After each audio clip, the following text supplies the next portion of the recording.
Côte d'Ivoire, Abidjan Plateau, le jeudi 4 mai 2023 à l'espace Serra et moi, s'est tenue la cérémonie d'ouverture de la deuxième édition des Journées internationales de promotion de l'attractivité des régions et des villes ivoiriennes.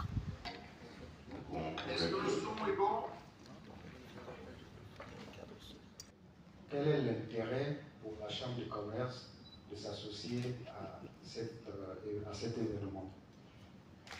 La Chambre de commerce et d'industrie de Côte d'Ivoire, comme vous pouvez l'imaginer, est un creuset de représentants du secteur privé, donc des opérateurs économiques, du secteur des services, du commerce et de l'industrie. Et elle est organisée justement en délégation régionale, d'où l'intérêt pour nous d'être là ce matin. Les délégations régionales, nous en avons à peu près une vingtaine sur les 31 régions de Côte d'Ivoire, et dont les principales sont dans le Béguet et San Pedro.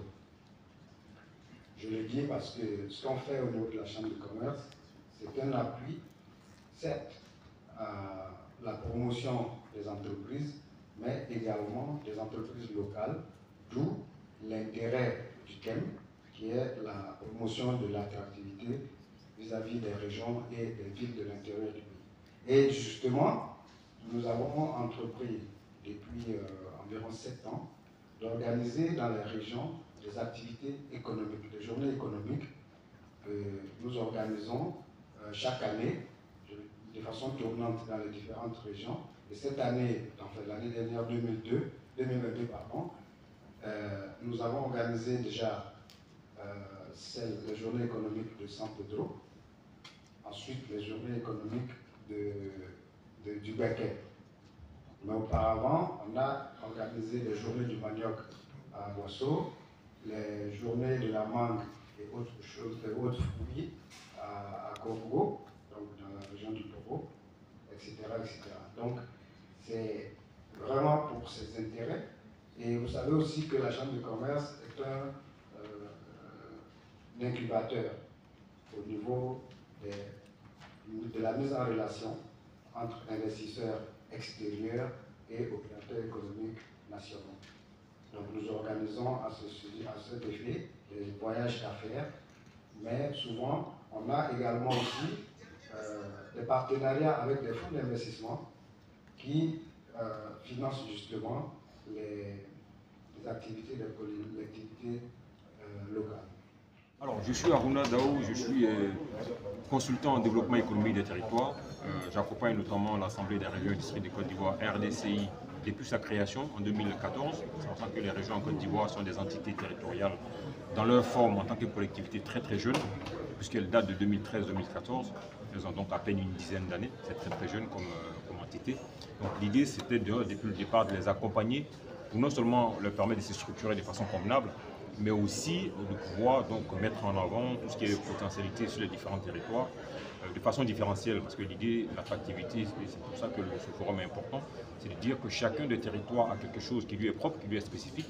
Daloa n'a pas besoin d'être développé comme Boundiali, Bouaké ne doit pas être développé comme Yamoussoukro, et Abangro peut être développé à sa façon qui est différente de celle de Bokanda. L'idée c'est vraiment ça, c'est que la Côte d'Ivoire elle est vaste, elle est diversifiée, aussi bien en termes d'opportunités, et donc permettre aux régions, en plus donc, de ce qu'elles font déjà comme effort pour bâtir des infrastructures socio-économiques de base avec l'appui de l'État, de développer des stratégies qui puissent faire venir vers elles des partenaires qui viennent investir, qui viennent créer de la richesse sur les différents territoires. C'est vraiment l'objet du forum et de l'accompagnement que nous apportons à la RDC depuis quelques années. Alors, les journées ont commencé en réalité hier, puisque hier on a eu un séminaire de formation sur l'attractivité régionale et notamment comment bâtir une image positive pour attirer les investisseurs sur le territoire.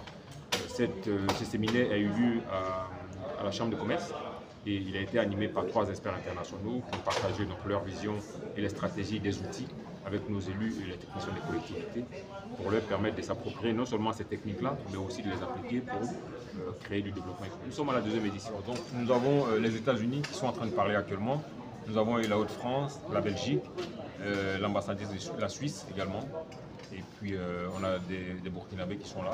L'idée c'est effectivement donc, de l'ouvrir au maximum en fait, pour pouvoir permettre un partage d'échange. C'est un travail de mobilisation avec notamment les deux fêtières que vous connaissez, l'RDCI et l'UVIC aussi, qui sont donc les deux fêtières de collectivités en Côte d'Ivoire, et qui ont mobilisé leurs membres, qui nous accompagnent de toute façon, la RDCI étant le principal partenaire de JParvi depuis sa genèse, nous accompagne de façon constante. Et notamment, je te saisis votre micro pour encore remercier le président Akaolé, président de l'Assemblée des régions et districts de Côte d'Ivoire, dont le soutien ne nous a jamais fait défaut, qui s'est toujours investi à nos côtés pour nous permettre donc de mettre en place non seulement les JParvi, mais aussi différentes actions en faveur des régions de Côte d'Ivoire. Donc j'aimerais vraiment le saluer et lui porter une mention spéciale. Je pense que si ces JParvi ont lieu aujourd'hui, c'est vraiment grâce au soutien du président Akaolé. Je tiens vraiment ici à votre micro à le remercier pour ça. Oui, l'innovation de taille, déjà la première innovation, c'est que cette année, on a les États-Unis qui vont intervenir. Vous savez, très souvent, quand on parle de coopération entre collectivités, on est plutôt regardant vers l'Europe, notamment vers la France. Cette année, on est en train de faire intervenir des villes américaines, ce qui est quand même quelque chose de très, on va dire, innovateur dans notre façon de voir les choses. Il faut savoir que le marketing territorial, notamment, a été créé aux États-Unis. C'est aux États-Unis qu'il y a les meilleures stratégies. Vous connaissez beaucoup de villes américaines. New York, c'est la capitale mondiale de la finance. Californie, c'est la capitale, Californie notamment, vous avez la capitale mondiale donc, des technologies, San Francisco et la baie de San Francisco. Capitale mondiale de la culture, c'est Hollywood. Donc ça veut dire qu'ils savent travailler leur image, ils savent se démarquer des autres. Et donc l'idée, c'est aussi de partager cette expérience américaine avec nos territoires. On est parti du principe que les collectivités ivoiriennes avaient besoin de se faire connaître à l'international pour promouvoir leurs opportunités d'investissement. Donc on s'est dit à Bruxelles, pour une raison toute simple, parce que Bruxelles déjà c'est la capitale de l'Europe, mais il y a une chose qui est très importante et très intéressante à Bruxelles, c'est que l'ensemble des régions européennes ont des bureaux de représentation à Bruxelles, c'est comme des ambassades. Vous avez 375 bureaux des régions européennes présents au même endroit à Bruxelles. Il n'y a pas beaucoup de villes dans le monde pour avoir ça. Donc pour nous, c'était l'endroit idéal. Et on a fait ça. Et après, on s'est dit naturellement, il fallait revenir à la base. C'est pour ça qu'on est revenu un peu. Bonjour, je m'appelle Stéphane Tiki. Je suis porte-parole et directeur de développement du groupement du patronat francophone, qui est le premier réseau d'affaires francophone dans le monde. Et puis l'ambition, c'est faire de la francophonie économique. Les hommes d'affaires doivent venir en Côte d'Ivoire. D'abord parce que pour moi, la Côte d'Ivoire est un des poumons économiques de l'Afrique de l'Ouest, avec un modèle de développement économique qui marche bien. Et il faut savoir dire quand ça va bien. Et quand je me balade ici à Abidjan ou quelque part à Assini, je vois qu'ici, il fait bien-être, il fait bonheur, parce qu'il y a un vrai modèle de développement économique. Et moi, je dis à tous les investisseurs, qu'ils soient français, argentins, canadiens, américains ou autres, qu'il faut venir ici parce que l'Afrique et la Côte d'Ivoire en particulier est un territoire d'opportunité. C'est-à-dire que si vous voulez faire du business aujourd'hui, il faut venir sur le continent africain et il faut venir sur la Côte d'Ivoire parce qu'ici on fait du gagnant-gagnant. Non seulement vous allez venir, vous allez gagner, mais aussi on œuvre au développement économique de la Côte d'Ivoire qui doit aussi gagner. Alors, porter la parole du président de la RDCI, aux organisateurs et aussi aux participants à cette journée qui représente beaucoup d'intérêt pour les régions, les districts autonomes et les communes en Côte d'Ivoire. Vous savez, depuis le début de la décentralisation avec les communes, les départements après les régions et les districts autonomes, c'est l'État qui, par ses subventions, accompagne ces entités-là. Malgré les efforts que nous faisons sur le terrain pour augmenter nos recettes propres, il y a encore des difficultés. Et donc, si on a des cadres d'échange avec des partenaires locaux comme étrangers, pouvoir trouver un appui financier, je pense que ces occasions sont les bienvenues.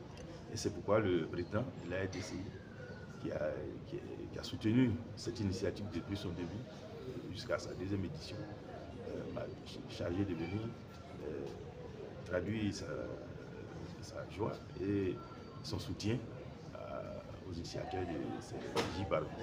Les opportunités sont nombreuses. Maintenant, c'est un problème de financement. Sinon, vous savez, les régions sont les relais de l'État. Et donc, tout ce qui touche à la santé, à l'éducation, aux routes, la voirie secondaire et même l'accompagnement de nos parents dans leurs problèmes sociaux. Je pense que tous ces problèmes-là constituent des opportunités que nous devons présenter à nos partenaires afin qu'on puisse avoir de leur part des soutiens financiers.